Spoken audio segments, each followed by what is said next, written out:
All right, so here's the review for all four of our theorems from this section. So secants and tangents. So whenever we have a secant and a tangent meeting outside of our circle, we know that our tangent line, so a squared equals the sum of our secant, so all of our secant, times the external part. So make sure you guys have that formula written down, and you might want to write an example as well. Then for our secant segments, when two secant segments intersect outside of a circle, we have to times the whole of the secant times the external part, and that equals the whole of the other secant times the external part.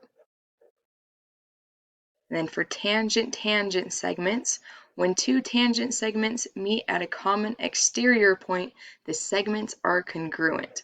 So in this case, our x would be 14. And then our last one is our chord.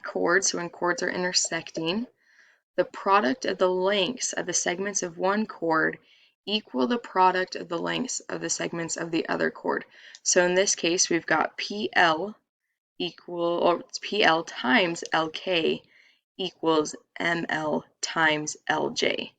So make sure you guys have all of these written down. If you need to go back and watch it again and write these down, please do so.